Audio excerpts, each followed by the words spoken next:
Duitnya kemana? Korupsi 13 juta dari 15 juta. Terus gue tanya dong sama manajer gue, ini gue dapat bocoran harganya sekian. Bilang, oh iya, tapi kan lu udah deal sama gue di 2 juta.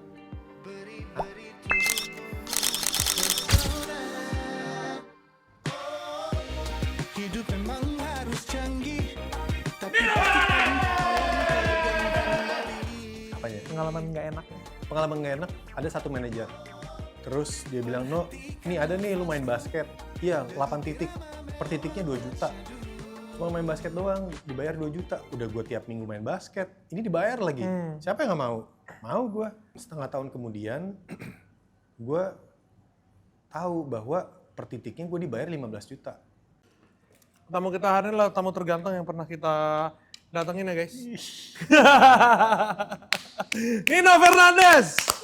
Gokil. Terima kasih udah ngundang gue. Gue sebenernya ngefans sama adiknya. Salah satu artis yang Tadi gue. sempat cerita, dia bilang, Iya. satu-satunya orang yang gue follow cuma dia doang. Iya, nggak fallback. Tapi belum pernah.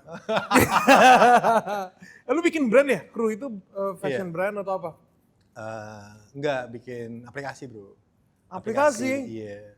Aduh, aplikasi apa lagi nih? Banyak banget orang yang bikin aplikasi nih. Iya banyak sih orang bikin aplikasi. Tentang apa itu?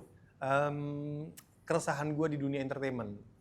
Dan gue pikir setelah 2 dekade, hampir 20 tahun gue di dunia entertainment, bakal ada yang keluar. Seperti dulu kayak kita mau telepon jarak jauh kayaknya mahal banget gitu. Tiba-tiba ada WhatsApp, ya nggak? Bener, dulu juga ada wartel ya. Oh, Artel. Rasain nggak lu wartel? Tahu dong. Iya.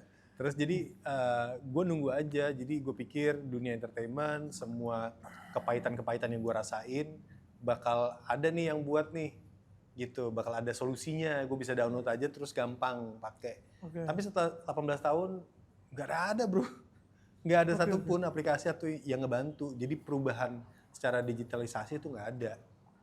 Lebih ke arah mana? Industrinya, kan Netflix juga, kayak Netflix apa kayak apa sih kru ini? Bener, kayak misalkan orang dulu harus nonton teater, tiba-tiba ada televisi. Ya, Right. Dari televisi mereka males nungguin jam waktu televisi terus, akhirnya muncullah yang namanya digital content, kayak Netflix, video.com, Oke. WeTV.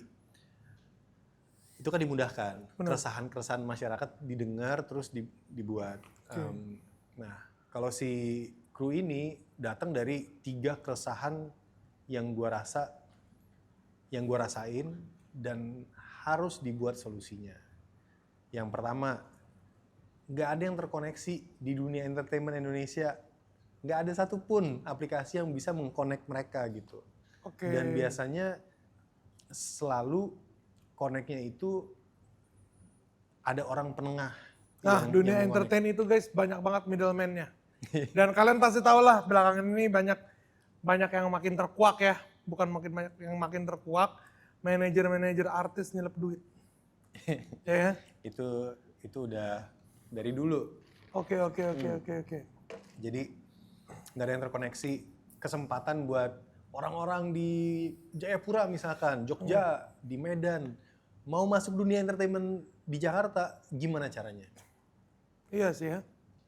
Mereka entah terbang ke Jakarta, atau mereka pakai manajemen mana atau agency, atau mereka ikutin following Instagramnya, mencoba mencari pekerjaan di mana nih yang bisa didapat dari situ kan. So itu pain point pertama. Akses ke pekerjaan tidak ada, dan kebalikan, orang yang memberikan pekerjaan nggak punya akses kepada orang-orang di Jogja, di Medan, itu nggak ada. Itu yang pertama. Yang kedua, pembayaran. Transparansi pembayaran. Tadi kan lu bilang, banyak banget nih yang nilep duit. Benar, banyak. Bukan cuma manajemen doang. Gue cuma bilang, nilep duit itu di semua bidang itu ada. Woi banyak. Nggak cuma di entertainment. Bahkan Pertamina pun ada Woi, nilep duitnya. itu dia. Gue belum pernah denger sih. Gue belum pernah denger. Belum pernah ya? Iya. Banyak. Setahu gue BUMN itu terbersih lah di Indonesia. Oke. So, ya gitu sih. Jadi ya dari pemerintahan aja banyak, instansi pemerintahan aja yang nilai duitnya banyak, bagaimana yang swasta ya, Hmm. gitu. Dan itu gue sempat merasakan juga sih, kayak gue minta tolong satu orang ini sewa di markup sama dia Iya. gitu loh, markupnya nggak gila-gilaan. Iya. Gitu. Nah itu yang memang tiap hari terjadi karena nggak ada bantuan digitalisasi untuk menetapkan harga atau langsung dari B2B. Gitu. Bener. Jadi itu nggak ada. Iya, Itu iya. keresahan gue. Kenapa kalau gue minta dibayar, misalkan ini lewat orang atau manajemen, transfernya mau kemana? Ke manajemen atau ke gue? Iya. Kalau ke manajemen berarti nanti manajemen harus transfer ke gue dong. Kalau ke gue berarti gue harus transfer ke manajemen. Berarti ini harus saling percaya. Tapi mendingan percaya sama coding deh gue. Oke. Daripada percaya sama orang. Kadang-kadang kan yang namanya duit datang masuk bisa puluhan juta mungkin. Atau jutaan. Nah bagi orang-orang kan ya itu maksudnya bagi gue juga banyak. Kalau tiba-tiba transfernya harusnya 5 juta. Tapi yang masuk ke gue cuma 1 juta. Buset. Atau mungkin nggak dibayar sama sekali. Nah itu yang kejadian dengan banyak ekstras bro. Oh gitu. Ekstras ini Ekstras kasihan. Sumpah gue banyak ada pengalaman. figuran ya, itu di hati gue banget sih. Itu mereka tuh, ini kalian ya, yang belum tahu dunia entertainment ya. Jadi ekstras tuh keras bro. Bukan cuman lu harus standby dari pagi, lu kadang juga harus melayani orang-orang hidung belang, kru hidung belang. Lu tahu dari mana? Gue banyak Wow. denger cerita itu. Ya, Iya. jadi salah satu case kita juga sih namanya Johan Stier, sekarang dia raja TikTok. Tahu nggak? Dia itu pernah casting, disuruh bayar sekian, nanti lo dapet peran di sini. Iya memang gitu. Begitu ya? Emang gitu. Gue tambah lagi sedikit ya. Hah? Ada satu PH ternama di Indonesia, di Jakarta basisnya. Mereka lagi mau bikin film. Oke. Syutingnya di Sulawesi Utara, Sulut. Oke. Nah, sebelum mereka syuting ke sana, daripada bawa orang banyak-banyak dari Indonesia, dari Jakarta, kan penerbangan, penginapan kan mahal. Mereka bilang, gimana kalau kita cari orang di sana aja? Pasti ada kok yang keren-keren. Oke. Akhirnya setelah meeting tersebut udah selesai, mereka ngajuin minggu depan kita terbang ke sana, kita ngadain casting besar-besaran supaya kita butuh kira-kira 70 orang katanya. Oke. Pada saat mereka nyampe di sana, di desa tersebut, orang pertama datang, orang kedua, orang ketiga, setelah udah belasan puluhan orang bilang, mereka semua pada bilang begini, kan gue udah bayar kemarin, kan lu janjiin gue, mana? Kok ini sekarang casting lagi? Ternyata ada yang mengatasnamakan produksi mereka dan PH mereka udah terbang duluan ke lokasi tersebut. Waduh. Untuk ngambil duit dari para talent-talent atau potential talent yang mau masuk ke dalam film mereka. Dan itu mereka ngumpulin puluhan juta dalam jangka waktu 2 hari doang. Tapi bukan PH-nya. Bukan PH-nya, mengatasnamakan PH. Berarti kan ini scam. Scam, tapi Scam berarti banget. scamnya ada keterlibatan orang dalam ya? Ah itu gue nggak tahu. Pasti Gua nggak ada. tahu. Gue itu yakin ya, itulah. Banyak lah, selain yang jadi concern utama lu sih pasti gue rasa ekstras, lu juga dengar cerita yang sama lah ya. Banyak lah, gue mungkin banyak tahu juga mengenai keluh kesah ekstras figuran, mulai dari mereka gajinya per hari cuman seberapa atau nggak seberapa, diperlakukan gimana di set sama orang-orang yang ngerasa mereka itu bisa mengarahkan ekstras, kemajuan atau kerjaan ekstras ini. Contohnya, oke, kalau lu baik sama gue bakal kasih lu peran yang lebih tinggi dengan gaji yang lebih tinggi, dan gue bisa jamin sampai selamanya sinetron ini berjalan, lu tetap akan gue hire. Urusan apa dia dengan bisa ngasih jaminan itu kepada ekstras? Ekstras kan urusannya langsung sama PH-nya. Tapi kalau yang mengatasnamakan PH ini, yang memang kerja juga buat PH tersebut, perlakuannya kayak gitu, gimana industri ini? Kasian dong ekstras-ekstrasnya, dan ini membuat sebuah norma baru yang membiasakan semua ekstras itu harus baik. Kalau mau dapat peran yang bagus dan langgeng di sinetronnya. Apaan itu bro? Itu sama aja tinggal jadi kerja di, aduh, ya maksudnya kerja malam lah. Iya, Apa bedanya sama kerja malam? Sama aja. Sama Iya. Nah itu kan kasihan. kasihan gue, jadi kayak, dan banyak juga ya, banyak lah, gimana ya,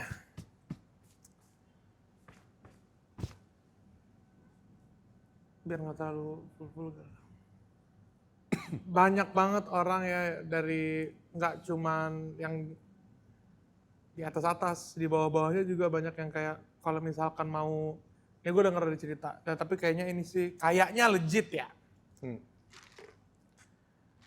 Kalau misalkan lu mau kayak gini ya, lu mau dapet tambahan 5 detik di screen gitu, harus tidur dulu sama ini. Ya itu yang tadi gue bilang baik kan, ya itu bro. Ya. Harus tidur dulu sama ini, dan kadang sampai ya, dari satu produksi itu digilir. Iya. Gitu. Itu Denger juga lo. bisa terjadi. Jadi ya kalau gue sih sangat concern, soalnya gue kuliah perfilman by the way. Masa sih? IKJ perfilman gue. Kok baru tahu gue? Waduh. Gue cinta banget perfilman ya, cuman gue benci banget industrinya. Benci banget gue drop out. Setelah gue ngeliat industrinya, gue benci banget. Gitu. Jangan benci bro. Mudah-mudahan dengan aplikasi gue ini lu mulai jatuh cinta lagi sama Semoga ya. industri. Amin. Semoga ya, soalnya bener-bener ini mah entertainment industry mah di pikiran gue kayak ini mah ladang basahnya middleman lah. Memang benar, ladang basah banget. Jujur ya, gue nggak pengen menghilangkan middleman, tapi gue mau membenahi. Ya. Yang nggak bener-bener nggak usah masuk. Kita bakal bisa blacklist, kita bakal block, dan kalau ada kejadian yang nggak bener juga ya ada wadahnya sekarang gitu, untuk ketahuan. Yang benar-benar kita butuh, kita justru support. Nah, tapi jarang middleman yang bener. Ada. Tapi ada. Nah, yang ada ini yang kita mau support. Karena kita juga butuh. Kita nggak bilang kita mau menghilangkan, sama sekali enggak. Kita mau membenahi. Yes. Membenahi yang benar, membenahi industri ini, membuat menjadi lebih transparan, benar. Ya selayaknya kita kerja biasa aja. Iya. Apa bedanya? Kayak misalkan gue punya bisnis kopi, ya gue mau ngebenahin supaya gue juga fair sama karyawan, sama barista, sama supplier, gue mau bayar on time. Itu kan integritas yang gue punya. Benar. Dan produser di Indonesia itu integritasnya tinggi-tinggi loh. Yes. PH integrasinya tinggi-tinggi, cuman terkadang sampai ke karyawan bawah atau talent-talent, apa figuran, mereka nggak merasakan itu. Yang disalahkan jadi PH-nya. Benar. Padahal PH-nya udah punya integritas yang tinggi, membayarnya juga gede, tapi talent bawah nggak terima, nggak sampai terima segitu banyak, atau kebijakan dan kenikmatan yang diberikan standarnya itu mereka nggak terima, yang akhirnya kena PH. Gitu. Padahal bukan salah PH. Bener, banyak juga, banyak lah PH yang beres di Indonesia ya. Cuman ya kadang dalamnya itu, kroni-kroninya itu. Ya. Gitu loh ya. Middleman. Jadi curhat. Tapi kalau lu sendiri awalnya masuk dunia entertain gimana? Sulit nggak? Sebenarnya ini cerita udah pernah gue ceritain. Oke. Gue lagi di Jerman, gue lagi kerja sebagai waiter. Oke. Lagi waiter, ini masih belasan gue. Enggak, puluhan. 21, 20. Gue lagi summer, terus ya buat uang tambahan, gue kerja waiter, terus datanglah Christian Sugiono. Jalan gitu aja. Ketemu, apa kabar lu? Baik. Gue denger lu sekarang udah jadi pemain film di Indonesia. Iya. Terus gue pikir, kayak gue lebih ganteng dari lu ya. Gue bilang, gini deh, tahun ini gue ke Indonesia, gue main film. Gue cuma Oke. ngomong gitu doang. Oke. Udah gue kumpulin tuh gue summer. Summer tuh berarti ya musim kemaraunya di Jerman. Gue kerja selama 3 bulan, 4 bulan, kumpulin duit. Duit itu tiap hari gue makan ya tetap biasa, tapi gue kumpulin duit terus. Ya kumpul lah 60 juta. 60 juta gue pindah ke Indonesia, ke Jakarta. Nggak kenal siapa-siapa. Udah, mau main film aja udah.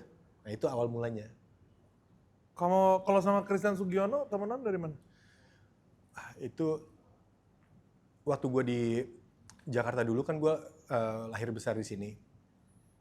Jadi TK ya bareng-bareng sama mixed German kids gitu loh.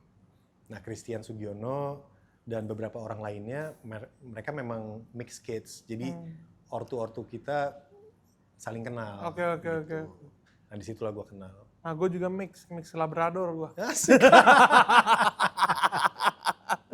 Oke, jadi lu datang ke sini. Lu datang ke sini mau jadi aktor gara-gara ngeliat Christian Sugiono, tapi belum tahu kemana lah ya. Apa udah langsung tahu kayak, oh gue Nggak kayak tahu gimana coba. Emang ada aplikasi? Iya. Gitu loh. Benar. Emangnya ada website? Mungkin dulu website kali ya. Emangnya ada website yang bisa ngasih lihat, oke, ini ada casting di sini, ada kerjaan di sini, dicari kayak nggak ada. Harus semuanya serba koneksi. Akhirnya dengan koneksi ada satu temen yang kerja di MTV. Nah di situ ada ajang pencarian bakat VJ MTV. Oke. Gue ikutlah ajang pencarian itu di ada 20 orang apa belasan orang yang ikut hadir. Akhirnya gue juara 2. Disitulah awal mulai gue dikenal, mulai masuk nih dunia entertainment. Oke. Coba lu bayangin ya, kalau misalkan lu tinggal di luar kota apa luar negeri gitu ya, mau jadi aktor di Indonesia, ya. Zaman dulu itu susah banget, industrinya sangat eksklusif lah. Bener, Nah, gue eksklusif. rasa dengan adanya kru ini bisa membuat industri entertainment tuh jadi lebih inklusif lah. Nah, Tapi servisnya bakal ada apa aja di kru ini? jadi servisnya kita ada beberapa milestones. Mungkin milestone dalam bahasa Indonesianya fase 1, fase 2, dan lain sebagainya.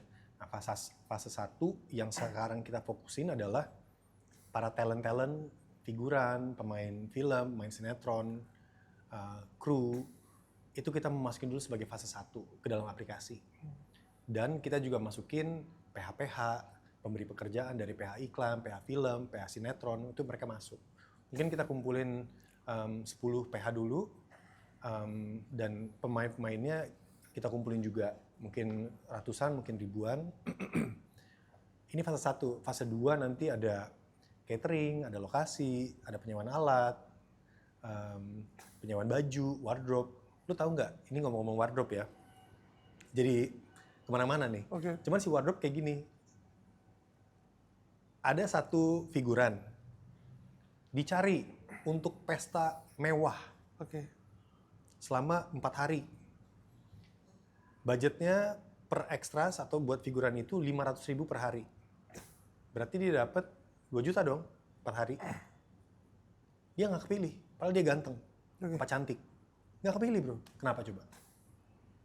Bajunya lusuh. Nggak punya baju, bener.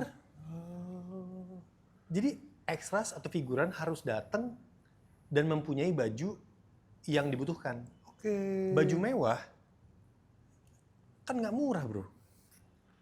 Baju kayak jas, sepatu, nggak murah. Dan Iya, itu iya. bakal menentukan apakah dia dapat kerjaan itu atau enggak. Kasian nggak? Iya. Kalau dia punya 2 juta, mungkin dia bakal beli 1 juta, terus udah, dia punya. Kalau dia di rekening cuma ada 100.000 dan dia butuh banget kerjaan itu supaya dapat 2 juta, nggak akan dapet. Nah itulah kenapa gue juga harus mikirnya sampai ke situ, di mana kita ada penyewaan wardrobe nanti. Iya. Cuma nanti. Berarti Pelan-pelan. dulu Nino sempat berbaju lusuh ya? Enggak. Mungkin bad taste ya. Anjir, berarti wah banyak banget sih. Dan gua rasa ini bisa ngebenahin ini sih, ngebenahin industrinya sih. Gue mau ngebantu aja sih. Iya, iya. Dari keresahan yang gue punya, gue nggak pengen nyingkirin siapa-siapa. Gue mau nambahin value aja. Iya. Value supaya orang kerja di entertainment industry, seperti yang lu bilang, lu nggak suka industrinya, tapi lu suka bidangnya. Iya, iya. Gue mau itu berjaya lagi gitu loh. Iya, iya. Oke. Tapi kalau dari lu sendiri tuh ada nggak yang bisa di-share tuh 1-2 gitu lah? Apanya? Pengalaman nggak enaknya? Pengalaman nggak enak? Boleh. Ada. Ini gua ada satu manajer. Terus dia bilang, "No, nih ada nih lu main basket." Oke. Oh boleh. Iya, 8 titik. Oh boleh. Per titiknya 2 juta. Oke juga ya. Boleh, 2 juta. Cuma main basket doang, dibayar 2 juta. Udah gue tiap minggu main basket, ini dibayar lagi. Siapa yang gak mau? Mau gue. Ini awal-awal ya, gue di dunia entertainment masuk. Akhirnya main basket lah gue, 8 titik. Nah, setelah itu, setengah tahun kemudian, gue tahu bahwa per titiknya gue dibayar 15 juta. Hah?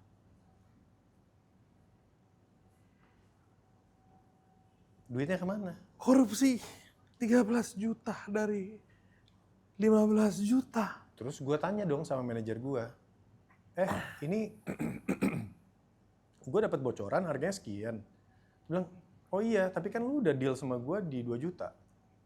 Hah? Siapa yang salah coba? Kalau dia bilang bahwa gue deal sama lu kan 2 juta, ya kalau gue dapat lebih berarti itu punya gue dong, ibarat kata begitu. Salah enggak, bener enggak, tapi menurut gue itu salah buat gue ya, karena itu kan harga gue. Emangnya si pemberi pekerja tahu bahwa gue dapatnya cuma 2 juta? Nggak tahu. Nah disitulah gue melihat bahwa ini nggak benar. Itu kesalahan. Itu pengalaman pahit yang gue rasain, salah satunya ya. Yang menurut gue kayak ini nggak benar nih manajer begini. Udah akhirnya menghilang dia. Udah nggak ada lagi di dunia entertainment. Tunggu dulu. Setelah itu. Tunggu, sabar. Itu orang dapat 120 juta. Ya kan? Dapat untuk project hire Nino as talent, itu orang dapat budget 120 juta. Yang kerja dia 100%, dia cuma dapat 16 juta. Ya gitu deh. Kayak besok gue akan menjadi manajer Nino. Anjing. Sumpah segitunya ya?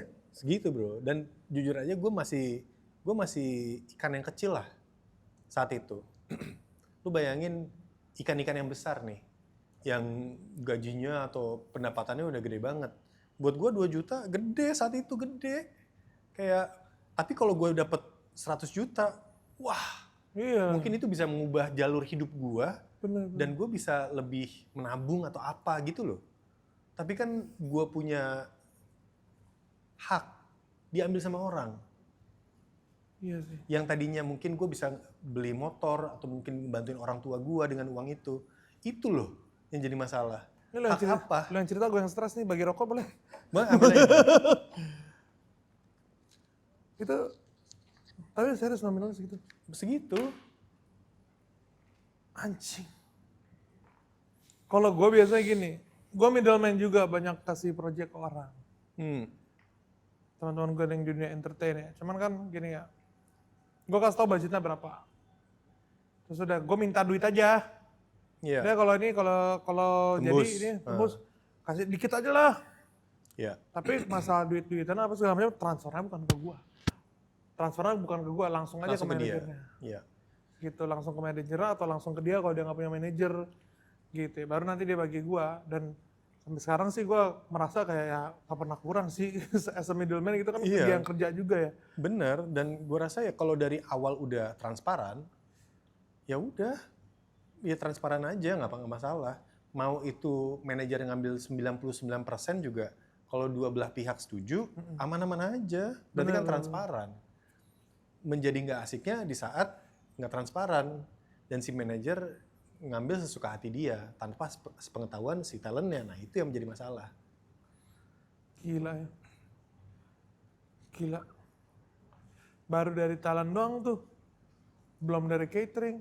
Catering, belum lokasi. Belum lokasi. Banyak banget kalau lu lihat kredit sinetron, film kan, boy, banyak bener tuh ya. Itu berapa titik yang bisa dikorup? Banyak. Ya, Banyak. terlalu banyak ya. Terlalu banyak. Tapi kan ini kembali lagi, di setiap sektor kerjaan pasti kemungkinan besar ada korupsinya. Ada pengambilan dana secara nggak sukarela. Iya, iya, iya. Nah, kebetulan gua di dunia entertainment, jadi gua tahu di mana-mana aja sih lahan basahnya. Oke. Dan alangkah indahnya uang tersebut bisa langsung disalurkan kepada orang-orang langsung yang tepat gitu loh. Iya, iya, iya, iya. Berarti kalau misalkan udah ada app ini nih ya, launching kapan? Agustus tanggal 29. Agustus 29. Iya. 29 Agustus. Kita lihat ya. Kalau ada aplikasi ini berarti nanti extras dibayar langsung through app gitu ya. Iya. Enak lah, jadi transparan semuanya. Jadi mungkin bisa juga langsung lihat budgetnya berapa gitu ya. Iya, dan gue mau nanya sama lu nih. Misalkan ya, ada satu kerjaan yang nilainya 100 juta Oke. lewat aplikasi. Kira-kira kru ngambil berapa ya aplikasi gue? Aplikasi lu. Ya 10%, 20% fair lah. 10%. Ah. 10%, 20% berarti 10-20 juta ya? Iya. Kita ngambil Rp16.000. Hah? Wait. Project 100 juta lu ambil 0,016. Lu ngapain bikin ini? Gabut lu ya. Dan itu nggak dibayar sama talent lagi. Jadi kita nggak potong talent. Oke. Talent terima 100 juta ya 100 juta. Kita nggak ngambil itu. Kita ngambil dari si pemberi pekerja mencari atau listing kerjaan nyari satu orang. Satu orang 16.000. That's it. Wow. Mau itu gajinya 100.000, 1 juta, 100 juta, kita ngambil 16.000. $1 one listing. Exactly. $1. Gila. Kenapa gue taruh dolar? Ya biar ada acuannya. Oke. Gitu. Karena kita memang targetnya kalau di Indonesia udah mantep, mungkin negara-negara lain bisa menggunakan juga. Dan kenapa gue taruhnya cuma 16.000? Karena begini, kalau misalkan gue taruhnya 10%, 5%, berarti kan gue penengah jadinya. Iya. Itu yang pertama. Atau gue manajer, ya gue nggak pengen. Kedua, gue mau gratisin ya susah juga karena memang digital ini kan butuh upkeep, jadi butuh untuk update terus, developer yang nggak murah, dan itu completely fine. Yang ketiga, harganya murah, jadi mereka mau bertransaksi di dalam aplikasi. Bukannya kalau misalkan gue ngambil 5%, 10%, 20% di kerjaan pertama, nanti kerjaan kedua mereka dibalik langsung aja, ngapain lewat aplikasi lagi, nanti kepotong, gitu loh. Gue pengen aplikasi ini menjadi sebuah kegunaan supaya lebih transparan, lebih nyaman, lebih cepat, gitu loh. Itu kegunaannya. Oke. Lu coding sendiri nih?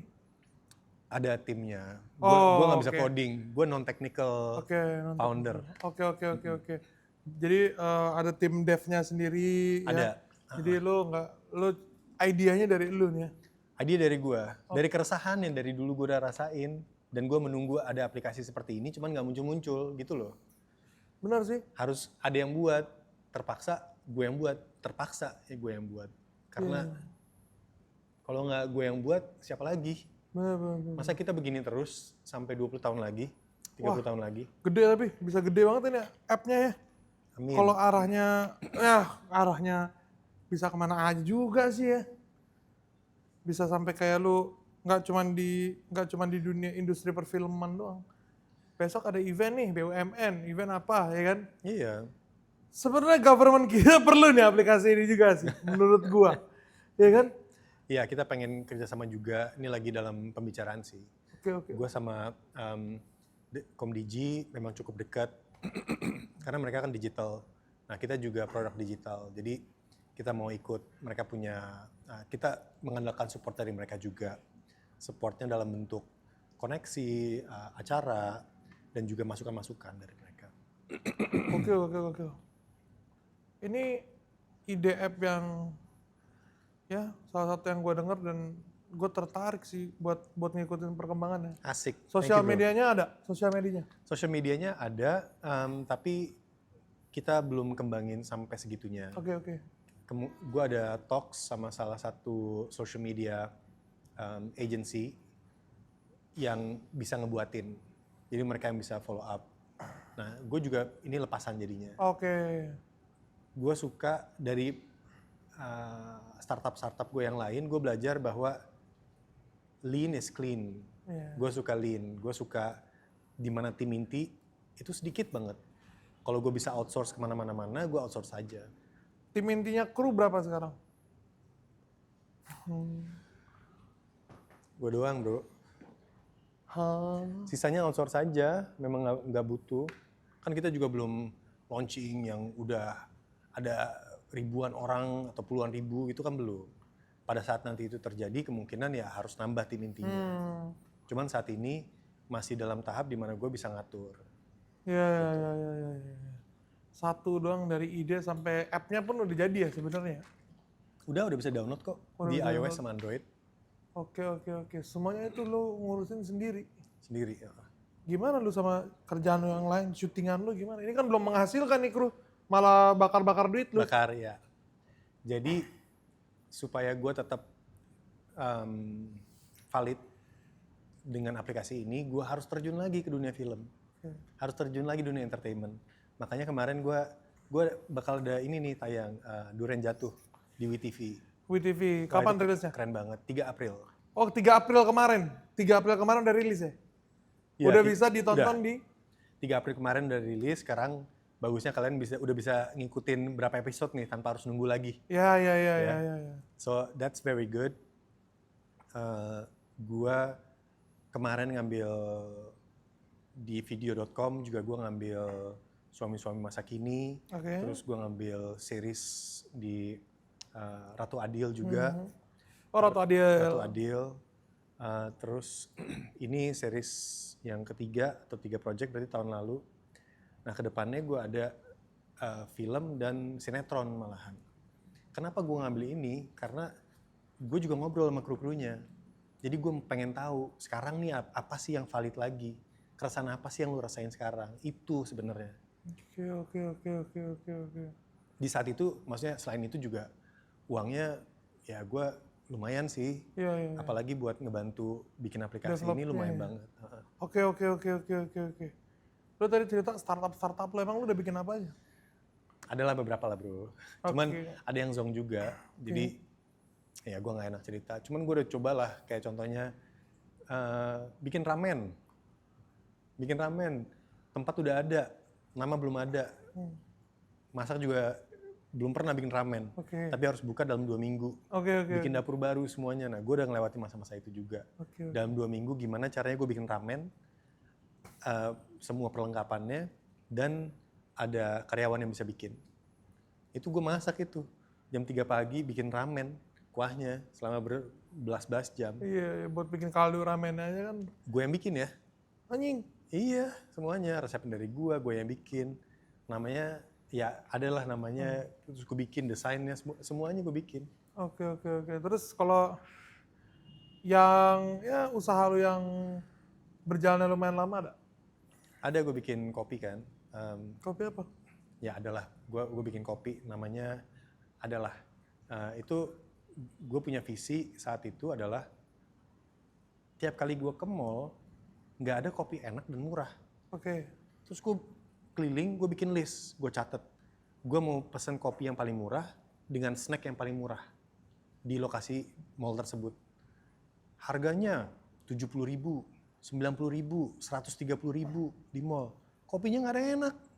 Makanannya cemilan juga nggak enak. Oke. Akhirnya gue bilang gue harus nih bikin. Visi gue adalah di seluruh Indonesia gue bisa datang ke mall mana aja atau ke tempat mana aja dan ada kopi yang enak dan murah. Oke, gue sabar ya, kita Google dulu ya. Nino kopi apa? Iya, pura-pura nggak tahu goblok. Nah di situ Oh, ini brand ini lo yang buat. ya itu gue yang buat. Ini brand kopi ini, gue sering banget lihat di mall-mall, hampir semua mall ada. Ya banyak mall, nggak semuanya mall. Cuman banyak mall yang apalagi yang besar-besar itu ada. Kayak di Plaza Indo, Kokas, Iya. GI GI gue nggak tahu deh. GI ada kalau saya ingat Ada gua. ya. Terus di Gancit juga ada. Awalnya di Gancit. Oke. Nah di situ setelah keresahan itu timbul dan gue jalanin, gue bilang mau gue yang buatin atau orang lain yang buat. Yang penting gue bisa nikmatin kopi murah dan enak. Oke. Ini sekarang jadinya begini. Orang lain bisa kembangin lebih gila lagi Iya. dan gue bisa menikmati Iya. kapanpun iya, gue iya. mau. Nah itu. Oke. Sekarang lu masih pegang kopi itu? Enggak, gue udah jual semua. Udah jual semuanya? Oke. Udah Itu serahin salah lah. satu early player juga sih. Early player, wah gue kopi pertama di mall yang semurah itu. Belum ada kopi kenangan, Belum ada. belum ada. Iya. Cuman ya playnya different lah. Dan gue juga makin pintar sekarang, Ya pastilah makin banyak pengalaman. makin banyak pengalaman. Gue ngerasa itu menjadi bahan buat gue bertumbuh gitu. Oke. Nah, sekarang gue punya visi di mana satu Indonesia terhubung dengan aplikasi di mana bisa menambah value kepada semua orang, bisa dapat kerjaan dimanapun mereka berada, dan semua orang makin giat, mereka bisa gunakan aplikasi ini untuk konten video, YouTube, TikTok, karena yang mau bikin konten banyak, yang punya kamera dan mau bikinin konten juga banyak, cuma mereka juga nggak terhubung, terutama di daerah-daerah. Menggunakan aplikasi ini, tiba-tiba siapa tahu tetangga mereka yang mereka nggak kenal ternyata punya kamera dan memang suka video gitu. Nah disinilah bisa ada komunikasi. Visi gue semua orang terhubung di Indonesia.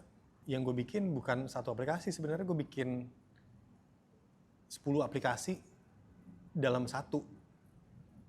Karena Kenapa sih lu nggak start small aja? ya makanya gue start small sekarang. Oke. Dengan satu Dari sistemnya ya? dari sistemnya sama pemain, maksudnya kru film dan PH itu dulu. Oke. Dari situ berkembang ke yang lain-lainnya. Cuman satu dulu nih. Kalau ini berhasil, untuk menambahkan dari satu sisi itu lebih gampang. Menambahkan aja karena penyerapannya udah ada. Gitu. Wah, bisa masuk banyak banget. Gokil. Oke. Terus gimana setelah lu di dunia entertain? Awalnya kan lu kesini ke Indonesia nggak kenal siapa-siapa. Merintisnya itu dari VJ ke aktor lama nggak?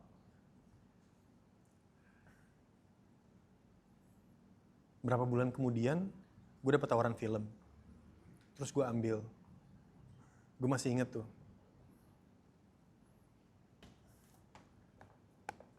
Dan gue langsung dapet peran utama lagi.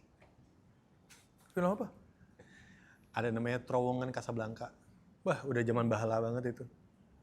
Film horor pertama yang menjadi gebrakan untuk film horor lagi. Terowongan Casablanca itu Nayato bukan sih? Bukan Nayato Fionuala, bukan. Itu lupa gue. Lupa. Terowongan Casablanca dulu itu film yang lumayan hits ya pada zamannya karena Iya. itu film pertama Indonesia, salah satu film pertama yang mengangkat isu itulah Iya. si Ini. yang happening lah. Dan di godoknya, maksudnya di package-nya sebagai film horor. Iya, Which iya. is jadi mantep banget kalau nggak salah 1 juta lebih deh Iya, nontonnya. Untuk saat itu, wah Gila ini banget. gila banget dan ini menaikkan orang jadi suka nonton film horor lagi. Iya. Which is amazing. Di situ gue banyak belajar, gue nggak pernah sekolah acting, gue nggak ngerti cara acting. apa sih ini? Yang penting gue mau main film aja. Iya. Udah, akhirnya gerasak gerusuk dan lumayan. Maksudnya gue mulai belajar dari situ masuk ke film yang lain, FTV, pernah coba sinetron juga. Tapi gue ngerasa bahwa dan gue ngelihat senior gue dipaksa untuk kerja walaupun mereka udah gak kuat. Oke. Dan umur aktor di Indonesia ya nggak panjang-panjang amat karena pergantiannya cepet banget gitu. Nah di sini gue ngelihat gue harus bisnis gitu. Oke. Makanya setelah mungkin 9 tahunan di dunia itu gue mulai mencoba bisnis. Oke. Coba bisnis pelan-pelan, ini itu, akhirnya belajar. Nah ternyata gue suka bisnis. Lebih suka bisnis kali jadinya sekarang. Jujur, seorang entrepreneur itu adalah menurut gue kerjaan yang paling susah, paling ribet. Kalau bisa jangan. Nggak semua orang itu cut untuk jadi seorang entrepreneur. Ribet banget dan nggak gampang bro. Entrepreneur itu bebannya gede banget. Saat gue kembali syuting, gue ngerasa kayak anjir nyaman banget syutingnya. Tinggal nunggu aja gitu ya.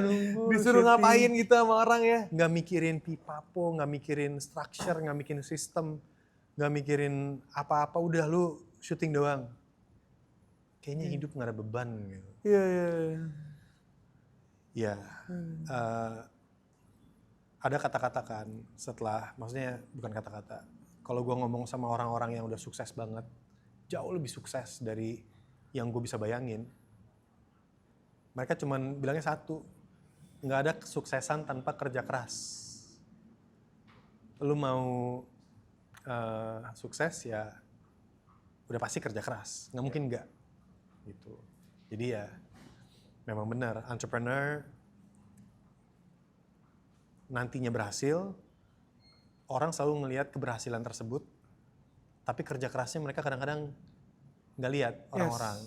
Mereka cuma lihat hasil akhirnya doang. Wah ini aplikasi mah gampang banget ini, udah sukses dia mah. Iya. Lu nggak ngerti, lu nggak tahu dia nggak tidur, udah harus misalkan bayar orang tapi nggak ada duitnya, gimana caranya diputerin duitnya atau cara dapetin, atau deadline, atau ngurusin satu bidang yang lu nggak ngerti sama sekali tapi lu harus belajar dan tiba-tiba lu harus belajar 4 bidang mulai dari desain, UI UX, coding, terus pemasaran, terus integrasi, terus di balik itu ada sistem-sistem kayak cloud system, API apa yang harus pokoknya banyak dan itu kan kita nggak ngerti, bahasa baru lah buat gua. Harus belajar. Kalau kita nggak belajar bisa dibego-begoin kan. Tapi kenapa lu ada funding gak sih? Funding dari ada ini. Kru itu kan menggunakan blockchain. Oke. Jadi underlying blockchain di mana kita menambah transparansi dengan menggunakan teknologi blockchain. Kita dibantu oleh LISC. LISK ini sebuah blockchain company yang sudah kerjasama dengan Komdigi. Oke. Satu-satunya blockchain company dari luar yang kerjasama dengan Komdigi dan Indonesia itu cuman mereka doang. Oke. Menurut gue itu luar biasa dan kita dapat grant atau gue dapat grant dari situ. Gue apply, ini gue ada aplikasi, gue upload, ini bentukannya seperti ini, kegunaannya untuk ini. Akhirnya di approve. Oke, gue suka. Gitu. Akhirnya dapat grant berupa uang untuk pengembangan aplikasi tersebut. Oke. Walaupun nggak sepenuhnya ya.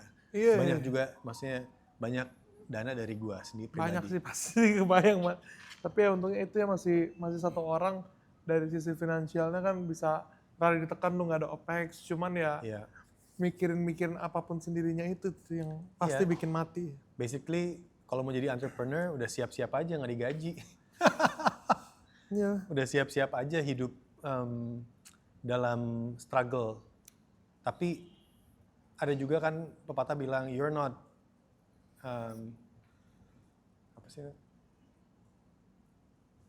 Mindsetnya jangan lu bilang lu miskin, tapi lu bokeh aja. Ya, poor. Ya, you're poor or broke, itu kan beda. Lu miskin atau lu lagi bokeh. Ya, I'm broke, I'm not poor. Gitu ya. Exactly. Gitu. Karena miskin adalah mindset. Nah, Nah, itu yang gue rasa. Kalau lu punya mindset seorang yang kaya, ya uang bakal datang. Yes. Ini contoh ada perumpamaan nih. 2 orang, satu tinggal di kolong jembatan, nggak ada duit. Memang dia itu pemulung, suka narkoba, dan dia memang jatuhnya ke situ karena narkoba juga. Ada satu orang tinggal di Pondok Indah, rumah kaya. Rumahnya aja 15M atau 20M. 20M deh. Kekayaan dia, uang pribadinya aja mungkin ada 10M. Mobil ada 2. Kita tuker nih. Yang ini orang langsung tinggal di kolong jembatan, yang kolong jembatan langsung tinggal di sini sebagai ngetes aja. Oke, kira-kira orang yang tinggal tadinya di kolong jembatan kita pindahin ke sini, berapa lama sampai dia tinggal balik di kolong jembatan? Kira-kira nggak nyampe setahun gue rasa. nggak nyampe setahun? Nggak nyampe setahun. Oke. Kira-kira berapa lama sampai orang yang tadinya kaya banget, tinggal kita tes ini, tinggal di kolong jembatan, sampai dia bisa dapetin itu lagi semua? Ya 5 tahun lah. 5 tahunan. Berarti kalau kita ngomongin waktu, berarti uang sebenarnya nggak bikin kita kaya dong. Ya. Yang bikin kaya itu berarti yang kita punya di sini kan. Berarti tolak ukur kekayaan di setiap orang manusia itu sebenarnya bukan uang. Potential. Exactly. Mindset. Ini tinggal di kolong jembatan udah nggak punya apa-apa, tapi lu bilang dia bisa ke situ 5 tahun lagi. Iya. Dan semua orang yang gue tanyain ini, semuanya jawab yang sama. Pasti bisa. Iya. Balik. Dan yang orang yang tinggal di kolong jembatan taruh di sini pasti akan balik lagi. Iya. Karena uang nggak bikin dia kaya. Iya, benar. Gitu. Nah, itu yang mindset. Poor mindset miskin, sama mindset broke. Ya, mindset bokeh. Ya. Jadi ladies, I'm just broke ya. Gue mau sharing dikit nih, ini we're lucky enough lah. Star Podcast ada yang sponsorin Agres. Toko laptop terbesar di Indonesia. Gue butuh laptop nih. Oke, beli laptop Agres aja. Coba ke kamera. Butuh laptop, Agres aja. Itu dia, tolong Agres langsung. Gue minta HP. Jadi gini, salah satu yang punya ini, gue nggak ngerti lah, dia tuh ya punya Agres, cuman dengan udah posisi sekarang ya, ke kantor masih paling pagi, no. Iya. Ke kantor masih paling pagi, ya. Pulang malam, kadang di sini ngobrol dulu sama gua sampai jam 11 malam. Tapi besok jam 7 pagi udah di sini, jam 8. Jam 7 kurang lah. Iya. Kayak gitu emang, jadi pengusaha kayak gitu. Apalagi sekarang karyawannya udah ribuan ya. Karyawannya sudah ribuan, jadi kayak, wah. Gokil. Itu tuh. Kalau lo mau jadi pengusaha ya gitulah. Gak ada. Ya. Ya, gue mungkin bisa nambahin sedikit sih. Cara terbaik, ini gue juga denger ya, dan gue lakuin, gue praktekin, dan ternyata berhasil. Kalau kalian mau sukses dan merubah mindset dari miskin ke lagi bokeh, bikin tempat tidur kalian tiap pagi.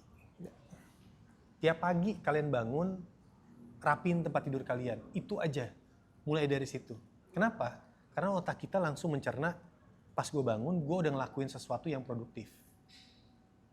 Gue rapiin tempat tidur, rapiin bener-bener rapih, bener-bener lu perfect gitu loh. Semakin perfect lu bikin, semakin di otak lu, seharian lu bakal berbeda. Dan itu yang gue rasain. Dari hal kecil lah. Hal kecil bro. Kalau, iya. Gue juga butuh waktu yang lama untuk pindah. Kita kembali ke generational education. Otak kita sekarang ini, itu sebenarnya otak dari leluhur kita. Ya. Karena manusia diprogram di antara umur 2 sampai umur 7 tahun. Itu mereka diprogram bener-bener kayak software gitu loh. Kita ini komputernya, softwarenya adalah umur 2 sampai 7 tahun. Berarti yang gue dapat sekarang adalah dari leluhur gue, dan yang gue kasih nanti adalah yang gue punya juga dari leluhur. Jadi nggak berhenti. Sekalinya lu miskin terus. Bisa jadi begitu. Nah itu karena semua mindset kan. Gimana caranya kita bisa pecah? Nah itu hal yang paling susah yang gue lakuin. Bahkan lebih susah dibandingkan gue bangun aplikasi ini. Oh ya? Cara memecah mindset, poor mindset menjadi broke mindset. Wait. Tapi gue nggak yakin ya orang Jerman, lahir di Jerman, dari Indonesia bisa ke Jerman gitu ya. Terlahir miskin, terlahir kurang mampu, kayaknya emang enggak lah ya. Miskin gue bro dulu. Oh iya? Iya. Gue ke sekolah cuma dapat 5.000. Gue setiap hari gue jalan. Ini gue masih ingat gue di Bogor. Gue umur 13 tahun apa 12 tahun. 12 tahun. Setiap pagi gue jalan minimal 5 kilo ke sekolah. 5 kilometer jalan bro. Wow. Gue naik angkot dari Berenang Siang juga pernah, Katulampa juga pernah. Dan gue sekolah biasa aja. Gue orang bule satu-satunya, adik gue, kakak gue. Oh ya? Satu sekolah cuman gue doang yang bule, makanya dibully juga. Lo bayangin gak ada duit, mukanya bule, tapi gak ada duit. Wah makin abis dibully. Abis. Kasihan ya. Kadang gue sehari tuh bisa berantem sama 5-6 orang, dan gue dikeroyok. Bener-bener, karena mereka iseng aja. Iya. Yang lain datang dengan super pribadi, mobil keren-keren, gue jalan. Iya. Karena uang gue nggak cukup naik angkot 2 kali. Kayak gitu bro. Nah tapi, dan itu gue juga banyak dengar bahwa Nino, uang itu nggak penting. Yang penting lo happy. Satu-satunya orang yang bilang uang itu nggak penting adalah orang yang nggak punya uang. Benar. Orang yang punya uang bilang uang itu penting. Benar. Dan itu gue belajar bro. Iya. Karena gue didoktrin bahwa uang itu nggak penting. Untuk merubah mindset gue, susah ya. Susahnya Tuhan. Jadi Tapi Tuhan baik gini ya. banget. Jadi gini ya. Ntar ya. Lu boleh ngomong kalau misalkan money can't buy happiness if you already have the money. Money Yes. cannot buy happiness, setuju. Tapi kalau lu udah punya duitnya. lu harus ngerasain dulu punya duit, terus duit nggak bisa ngebawa kebahagiaan ke lu, baru lu bisa ngomong kayak gitu. Gue setuju. Ya kan? Gue setuju. Nah lu kapan lu bisa shift itu? Ketika lu di Jerman jadi waiter kah? Atau bahkan baru-baru ini? Mindset gue adalah gini, beli tanah mahal banget. Cuman orang kaya doang yang bisa beli tanah. Iya. Padahal gue udah kaya dulu. Iya. Ketika lu jadi aktor? Iya, maksudnya gue mau beli tanah juga bisa. Oke. Tapi mindset gue, duit gue gak cukup. Uang yang masuk karena mindset gue bilang bahwa ini cuma untuk orang kaya doang. Bikin usaha, gak mungkin bisa.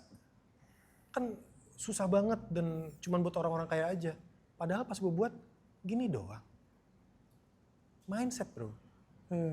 Dan itu menurut gue yang banyak orang harus tahu. Kalian itu punya, jangan sampai membatasi untuk keluar dari mindset miskin ke kaya. Itu susah banget, tapi bisa. Kenapa anak orang kaya yang kalian lihat nggak usah kerja gila, nggak usah usaha yang luar biasa, tapi tetap kaya? Karena mindsetnya dari dulu udah kaya. Itu loh. Bener. Oke. Jadi ya shiftingnya bahkan lu udah punya duit pun masih merasa kayak gitu ya. Kapan lu mulai shift mindset itu? Di saat gue mencoba, gue memberanikan diri, oke, buka bisnis. Disclaimer, tapi dia tadi udah cerita bangkrut beberapa kan?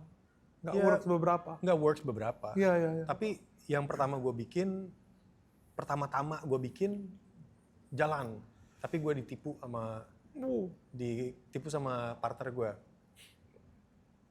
Lucu, namanya gue nggak pengen sebutin nama brandnya juga. Nanti malah branding lagi buat dia. Iya. Tapi gue ngeliat kayak, wah gila, gue jalan ini bagus banget ya. Mulai dari desainnya gue bikin, semuanya gue bikin, sistemnya jalan. Akhirnya gue bikin bisnis kedua, lebih menggelegar, gue bikin sendiri. Menggelegar jadinya. Di situ gue mulai pede, oh bisa toh bikin bisnis. Ternyata bisa toh. Tapi dengan perkembangan bisnis gue, itu limitasinya atau tolak ukur berapa sukses dan berapa besar bisnisnya adalah seberapa besar otak gue. Oke. Jadi gue rasain, semakin besar pengetahuan gue, semakin besar bisnis yang gue bisa bangun. Ya. Dengan gue mau, sebenarnya resepnya cuma satu. Kalau gue pengen dapat 2 triliun, mindset gue juga harus kapasitasnya 2 triliun. Kalau kapasitasnya cuma 1-2 M, ya cuma akan dapat 1-2 M, nggak mungkin lebih. Ya. Gua salah satu orang yang tertarik sama self development, personal growth gitu ya. Gue tuh merasakan gue butuh itu ketika gue lagi di bawah banget. Ketika gue lagi di bawah banget, gue ngerasa gini-gini aja, walaupun gak ada duit juga ya. Walaupun ada, saat itu malah gue ya financially no problem, bahkan oke lah. Cuman mentally tuh gue lagi kayak yang di jurang banget. Itu trigger gue sih buat punya mindset yang lebih bagus. Kalau lu ada triggernya nggak? Kurang trigger apaan? Rumah gue kebakaran, gue habis semuanya, kerjaan nggak ada, bisnis jatuh bangun,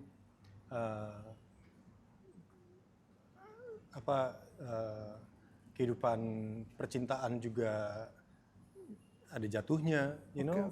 Gue rasa manusia, setiap orang punya masalah pribadi masing-masing. Nggak ada yang lebih besar, nggak ada yang lebih kecil. Takaran kita menanganinya membuat beban itu entah besar atau kecil di mata masing-masing. Tinggal kita membesarkan, kita punya kekuatan aja. Jadi apapun masalah yang datang, kita bisa tanganin. Gue sebagai entrepreneur, setiap hari stress level gue itu atau hal yang harus gue selesaikan itu segitu tingginya sampai kalau ada masalah-masalah yang datang buat gue kayak oke. Gitu loh. Tapi bukan which is bagus, jadi gue dipacu untuk terus maju karena ini aplikasi harus jadi atau mungkin startup gue yang lain harus jadi. Jadi di situ self growth-nya dipaksa untuk maju. Growth hack gitu loh. Gue bisa nganjurin semuanya punya satu usaha di mana mereka bisa mencoba. Mulai dari usaha kecil aja, mungkin kayak warung, pulsa, apapun itu usaha kalian, cobain aja. Beranikan diri gitu untuk mencoba. Entrepreneurship bukan untuk semuanya, tapi financial literacy, pengetahuan akan uang itu penting. Kalau kita tahu uang itu diciptakan seperti apa, kita tahu jalan uang. Sebenarnya uang itu cuma 1 dan 0 aja. Ini kata Wafa Taftazani. Pas kita lagi ada panelis bareng-bareng, dia bilang, uang itu sebenarnya cuma 1 dan 0 aja. Maksudnya cuma coding doang. Yang kita lihat di bank itu kan coding doang sebenarnya. Cuma ditransfer kemana-mana, sampai akhirnya kita bisa membeli atau menggunakan uang tersebut untuk membeli rumah, beli mobil. Gimana caranya 1 dan 0 itu masuk ke kita? Itu. Apa kendaraan kalian untuk dapetin itu? Apakah jual pulsa? Apakah bikin warung? Tapi yang penting kalian ada latihan supaya tahu. Gitu. Oke. Berarti justru kalau menurut lu dengan beban yang sangat luar biasa menjadi entrepreneur, masalah-masalah lu yang lain terlupakan. Nggak terlupakan, jadi kecil. Jadi kecil. Karena toleransi gue jadi makin tinggi. Masalahnya tetap sama. Cuman batas toleransi gue makin besar. Jadi tiba-tiba masalah yang tadinya besar buat gue jadi nggak besar. Iya. Menarik. Baca ini nggak sih? Baca buku kayak personal. Baca, gue Growth baca gitu. tiap hari juga gue baca. 5 buku gue baca tiap hari. Oke. Pada bingung kan, gila 5 buku. Orang juga kadang-kadang mungkin 1 bulan 1 buku aja enggak. Ada aplikasi yang merangkum 1 buku. Speechify. Apa ya? Speechify ada, Blinkist juga ada. Blinkist. Gue pakai Blinkist. Oke. Jadi semua buku self-improvement, business, entrepreneurship, gue dari situ aja. Coding. Oh, ya, Dari situ gue dapet rangkumannya, kalau gue suka dengan bukunya, gue telusurin lebih dalam lagi. Terus gue buka Google, ChatGPT, AI, YouTube, semuanya gue belajar dari situ. Oke. Karena banyak kok, nih, HP kalian itu gudangnya pengetahuan. Benar. Tergantung kalian mau pakai buat main game, atau menggunakan itu untuk pengetahuan, itu aja. Oke. Menarik. Cuman bagaimana seorang dulu ya bocil, bule miskin gitu ya, bisa survive di bully, itu gimana tuh?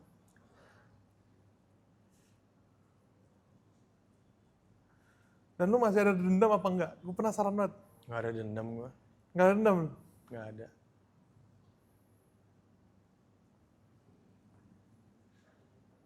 Orang yang paling sukses di dunia, biasanya masalahnya paling besar. Orang itu berkembang dari masalah yang mereka hadapin, bukan dari kebahagiaan yang mereka alami. Itu. Semakin banyak problem kalian, semakin banyak kalian bisa berkembang. Karena gue dari kecil dibully, perkembangan gue jadi makin pesat. Oke. Udah dipacu dari awal, dari kecil udah dipacu untuk lebih pesat lagi. Kadang makanya millennials kayak kita nggak tahu lu umur berapa ya? 29. Ya masih millennials nggak? Millennials. Masih ya, oke. Millennials. Kita punya mindset beda banget sama yang Gen X apa Gen Z sekarang. Karena dulu kita hadapin masalah-masalah kayak belum ada yang namanya orang terhubung dengan WhatsApp, Ya. social media nggak ada. Kita bener-bener gerilya banget kan. Masalah yang kita hadapin beda banget zaman dulu. Sama yang zaman sekarang.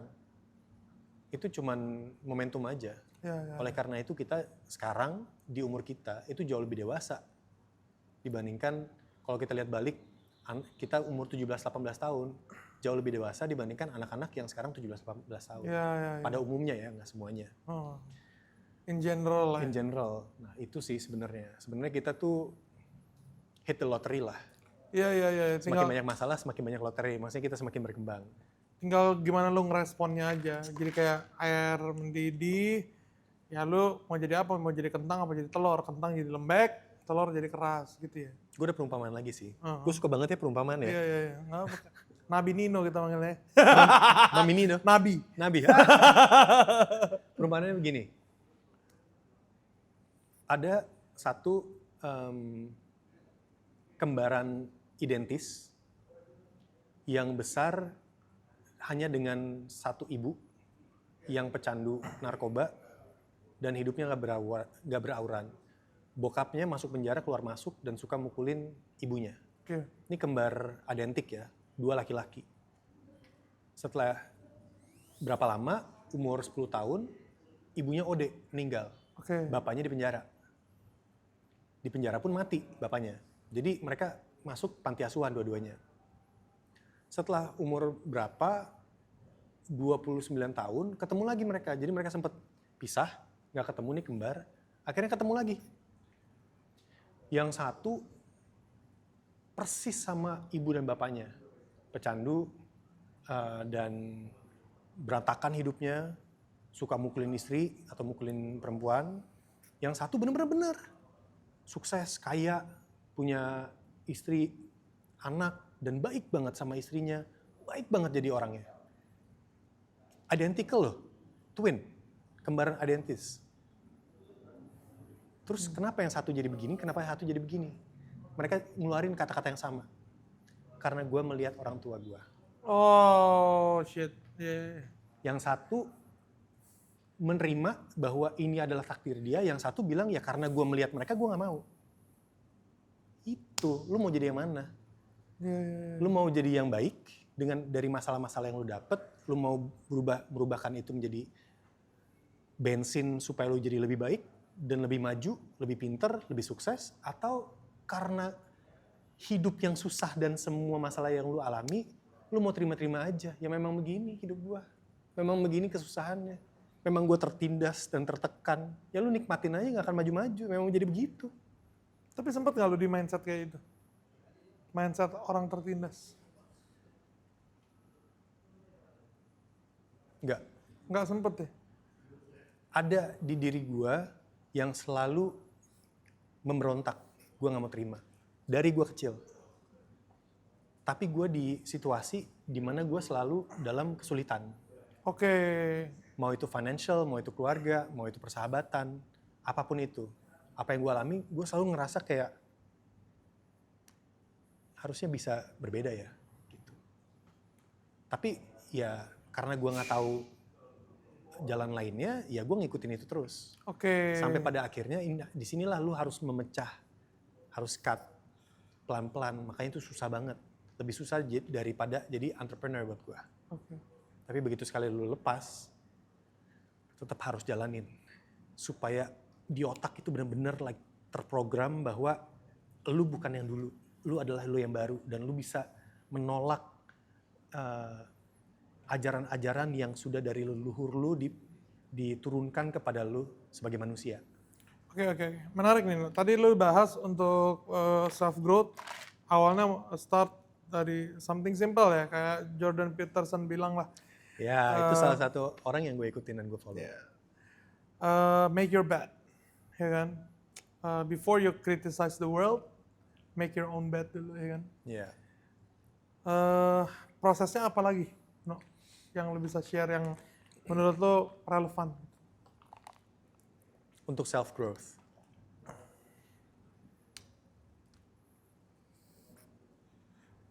Jangan menyalahkan dunia. Salahkan diri lu. Gue rasa itu buat self growth bagus banget. Banyak orang dapat kesulitan, mereka menyalahkan situasi dan menyalahkan orang lain atas situasi di mana mereka ada sekarang. Yeah. Kalau gue ketipu, yang gue pernah ketipu dalam berbisnis, bukan salah mereka. Dan gue juga nggak dendam sama mereka. Gue marahnya sama diri gue sendiri. Kenapa lu segoblok itu? Kenapa gue segoblok itu? Iya. Kan enak nih, dia udah ngomong gini dulu nih, Har. Baru di klipnya nih. Ya, gue ada perumpamaan. Iya. Gitu Gitu sih. Nah, tadi kita ngobrolin tentang bullying. Ya. Sorry lompat-lompat ya gue soalnya. Nggak apa-apa. Banyak sorry banget dong. pertanyaan gue. It's okay. Bullying. Ya. Lu dibully. Dan sekarang itu membentuk lu menjadi pribadi yang kuat. Ya. Berarti lu mendukung bullying? Sama sekali enggak. Orang yang ngebully itu karena mereka lemah. Orang yang kuat justru nggak ngebully. Justru mereka yang baik.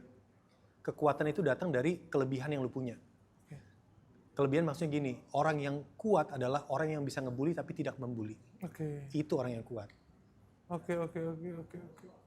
Tapi kan itu membentuk karakter lu menjadi kuat seperti sekarang. Iya. Tetap nggak lu in a way nggak dukung atau apa gitu. Sama sekali enggak. Gue nggak dukung bullying. Tapi memang ada. Dan gue berterima kasih gue udah ngelewatin hal tersebut. Ya perjalanan hidup mereka ya jalan aja. Gue nggak peduli. Gue nggak peduli sama orang-orang yang nggak penting buat hidup gue. Apapun noise di sekitar gue cut. Gue gampang banget kata orang. Gampang banget. Literally gampang banget. Karena gue melihat gini. Contoh misalkan kalau gue bersahabat dengan seseorang. Kalau gue memberikan sesuatu dan gue nggak terima apa yang gue kasih. Atau malah merugikan, ya ngapain? Gue sama lu. Yang gue cari apaan dari lu? Nggak ada. Taruhlah diri lu di tempat di mana lu dihargain. Karena lu ada harganya gitu. That's it. Sesimpel kayak misalkan nggak reciprocate gitu ya, effortnya atau apa gitu ya, udah. Ya ada effort misalkan lu hubungin orang, udah 20 kali lu hubungin, lu ngajak ketemuan terus, tapi ini orang nggak pernah ngajak ketemu. Dan lu menjadi opsi doang. Kalau seumpama ada orang yang nggak bisa ikut, baru lu diajak. Ya. Ya buat gue kayak sorry, itu menandakan bahwa memang gue nggak dihargain segitunya sama lu. Ya ngapain? Sorry. Gue mendingan jadi opsi pertama bagi orang-orang. Ya, bagi orang lain gitu ya. Ya karena gue menjadikan lu opsi pertama. Ya. Penghargaan gue sama lu, gue ngehargain lu segini. Lu ngehargain gue segini, nggak imbang. Mendingan enak loh. Kalau penghargaan yang kita kasih sama yang kita terima. Enak, dan itu menurut gue sehat. Dan banyak orang yang melakukan itu. Oke. Sekarang gue mau ke karir film lu dulu ya, karir Boleh. acting lu. Kenapa, project apa yang paling berkesan untuk lu? Dan project apa yang paling bikin nama lu naik? Bikin nama gue naik, mungkin film kedua, yaitu Coklat Strawberry. Di situ gue jadi gay. Dan itu sampai sekarang juga, baru minggu lalu ada orang bilang, gue masih inget lu di situ tuh, itu mas kecil-kecil gue suka banget, sampai terkesan sampai sekarang. Oke. Dan Karena orang itu sangat- gay? Dan orang itu gay? Ya. Memang kontroversial banget Oke. untuk saat itu filmnya, tapi bisa mengedukasi. Itu mungkin yang bikin nama gue naik selain Terowongan Casablanca. Tapi yang paling berkesan menurut gue, ada banyak banget yang berkesan. Gue beruntung boleh main di banyak film-film atau proyek yang luar biasa. Tapi yang seingat gue saat ini yang baru relevan sekarang adalah memang yang sekarang lagi tayang. Duren Jatuh. Durian Jatuh? Duda Keren Jatuh. Oke. Duren. Duda, sinopsisnya adalah gue suka dengan anaknya teman gue. Dah, itu doang. Dan lu jadi dudanya? Gue Duda di situ. Oke, nonton ya guys ya, WIT TV. Dan itu menurut gue salah satu project di mana sinergi dari WTV, Cinema Art, dan sutradaranya itu kombinasi yang luar biasa. Oke. Itu berarti kan jatuhnya series ya?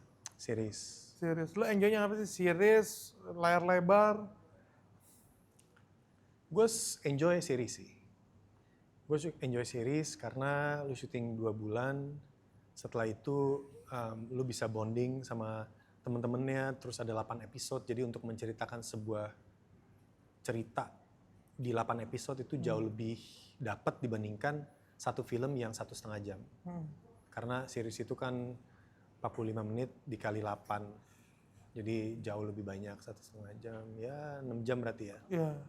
6 jam dibandingkan 1,5 jam gitu. Oke. Ketika lu datang ke Indonesia tuh waktu itu, habis ngobrol sama Christian Sugiono, ada nggak sih orang yang bilang kayak, lu potensi di sini, potensi di industri ini, atau kayak lu deh, ya udah emang gue tahu gue potensi gitu, perlu encouragement lebih atau gimana?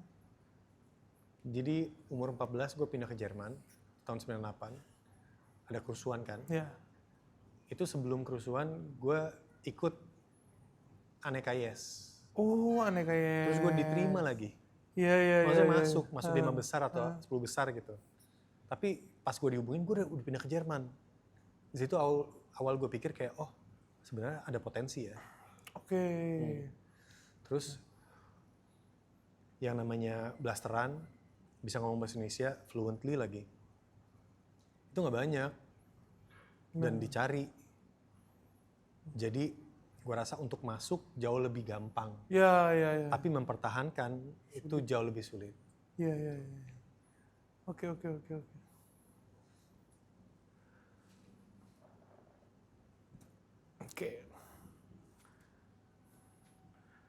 Pernah ragu atau jenuh nggak dengan pilihan hidup lo, apapun itu, dari acting atau apa gitu? Pasti adalah. Ketakutan orang adalah di saat mereka udah nyampe puncak, sebelum nyampe finish mereka give up. Oke. Karena mereka takut apa yang akan terjadi jika mereka udah melewati finish line. Jadi mungkin kejenuhan dicampur dengan ketakutan. Oke. Itu yang gue rasain sih. Dan saat gue ngerasain itu, gue bener-bener gak mau ngambil film, gue pengen fokusin sama bisnis aja. Gue ngerasa kayak udah cukup gitu. Padahal sebenarnya enjoy banget. Enjoy banget ya. Yang bikin gak enjoy kan ya tadi yang gue bilang pain points sebelum-sebelumnya. Nah itu yang bikin nggak asik. Jadi Dan- gue suka dengan bidangnya, tapi gue nggak suka industrinya. Iya, dan lu kalau misalkan lu nggak lanjutin, lu nggak bisa dapat project terhappy lu, termemorable lu yang Duren jatuh itu. Iya, iya, setuju gue. Iya. Oke. Lu sama Mo Brothers pernah nggak sih? Hampir Rumah Darah dulu. Gue ditawarin. Rumah Darah ya dulu. Iya, gue ditawarin Rumah Darah salah satu karakter di mana Timo menulis peran tersebut dengan bayangan gue Iya. di kepalanya. Tapi gue tolak. Kenapa? Karena saat itu gue bilang ini terlalu lama syutingnya terus gaji gue cuma segini. Dan saat itu gue gak mikirin panjang lebar karena kerjaan banyak banget. Iya. Itu sayang banget sih. Iya, Harusnya gue okein aja dan gue mengkesampingkan ego. Iya, Saat iya. masih muda juga, ego masih ada, masih Ego tinggi masih banget. Dan ya sayang aja sih, padahal gue pengen banget main sama mereka. Itu boleh masuk klip. Hmm? Iya. Ini. Kasian ya. Gue soalnya salah satu aktris sampai sekarang yang gue suka tuh si siapa? Imelda Therin tuh. Iya, Imelda. Mukanya khas banget ya. Email tuh terbaik.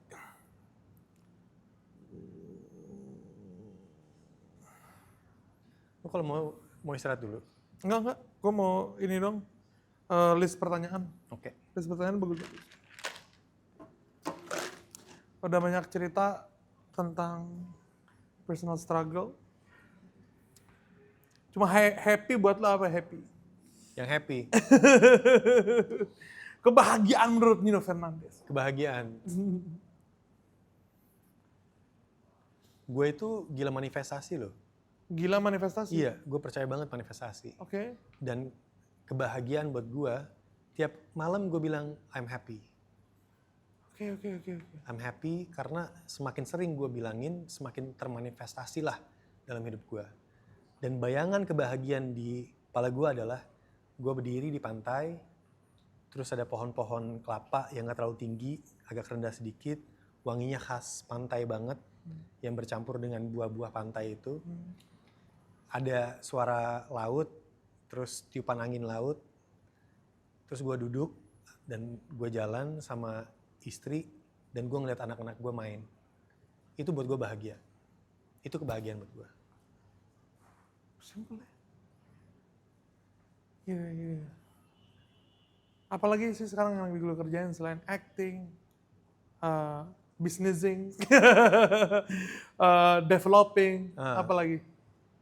Gue jadi brand ambassador buat Lisk. Lisk. Tadi yang blockchain yang gue bilang. Oke. Itu jadi salah satu kesibukan gue juga yang berpapasan dengan kerjaan lainnya kayak acting dan juga aplikasi. Karena gue aplikasi di dunia entertainment, gue entertainment buat aplikasi. Oke. Dan sekarang ada gue brand ambassador buat si blockchain Lisk ini. Dimana mereka blockchain teknologi yang gue dukung banget. Dan salah satu kerjaan gue ya, kesibukan lainnya adalah itu. Untuk memperkenalkan Lisk ke teman-teman.